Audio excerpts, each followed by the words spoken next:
Hey, you are joining a lecture at Stanford University in the year 2010, over 10 years ago, and the lecturer has just touched his nose.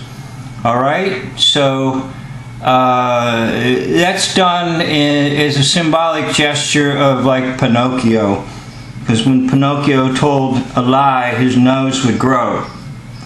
So let's hear what other else nonsense we're going to be told in this lecture. Found them. Yes? Along those same lines, I'm wondering if there's any studies or thoughts about actually having, say, a child, like 10 years old, that gets vaccinated, and then gets vaccinated every year for their entire life. They could have 70 vaccinations of different slight variations of the flu. Is there any thought of what impact that might have? So what if you start getting vaccinated when the time, say starting age 2 and now you get vaccinated every year for the next 60 years? Would that have any negative or positive impact on you? And the answer, I think, is no. Our bodies are programmed to be able to recognize, I don't know, is it 1 million? At least 1 million different proteins or antigens. And so notice how the speaker, when stumped, looked over to the side. I think that's because these controlled lecturers who are under a lot of influence of the devil and also maybe influences of drugs, psychotropic drugs and various things, they have what's called a handler. And the handler is nearby just to ensure that the individual stays with the script, okay? Now it is acting, okay? And there is a script. But you notice how this lecturer looked over to the side for help. Let's play that again, just so you can see it.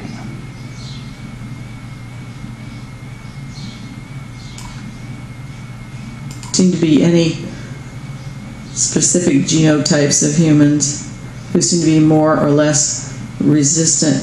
Now, how bad the flu is has a tremendous amount of variability, and that does depend on individual host factors, if you will. But as far as I know, there's no genetic basis for susceptibility to the flu. Because in a pandemic, at least 30% of the global population gets sick. That's essentially everybody. Is equally likely. And I'm sorry, what was your first question? Oh, how long the immunity lasts? Well, the immunity to the hemagglutinin and the neuraminidase probably lasts for several months to years, but because the virus keeps making these minor modifications over the course of time, it's really... Minor modifications. Evolution, Darwinism. Important if you really want to have the most effective vaccine to make a new vaccine. Make sure you've tuned up the vaccine to match the most recent strains. Tune it like a piano. And it's probably not, those two proteins are not as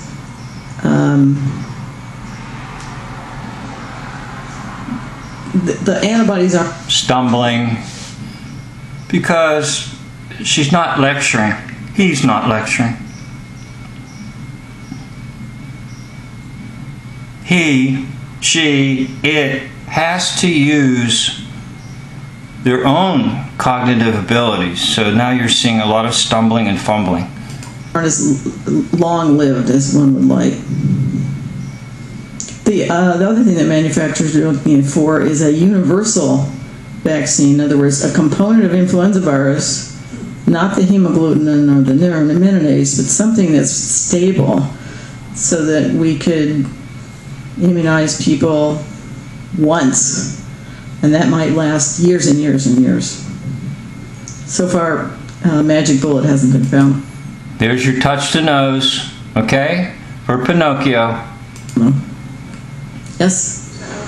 Smile, snicker. Studies or thoughts about the fact of having, say, a child, like 10 years old, that gets vaccinated and then gets vaccinated every year for their entire life.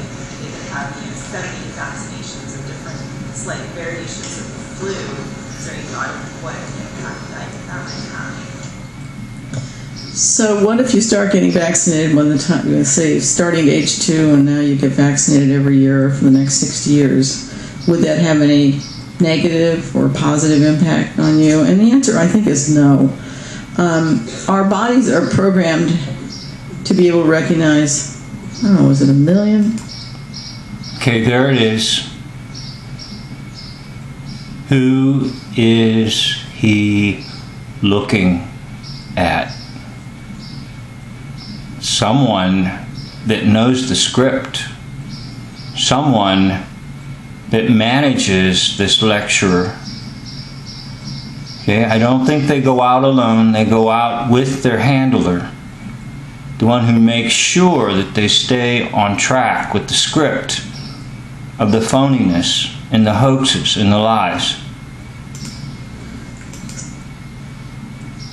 So at least 1 million different proteins At least 1 million, right, or antigens. right. And so looking at 60 over the course of your lifetime is a drop in the bucket. It certainly doesn't use up any of your immune system to do that. And that's one of the reasons why I think the concern that some parents have, for instance, about their babies or their kids having to get, as many as 37 shots for childhood diseases, and worrying about whether that puts a big burden on their immune system to see that many different vaccines, for the body to see that many vaccines is really not a problem. Oh, it's not a problem, huh? Well, you know what? When God made the human body, God made the human body so that it can resist and fight things off without all these interventions and these shots. This individual is a hoaxer.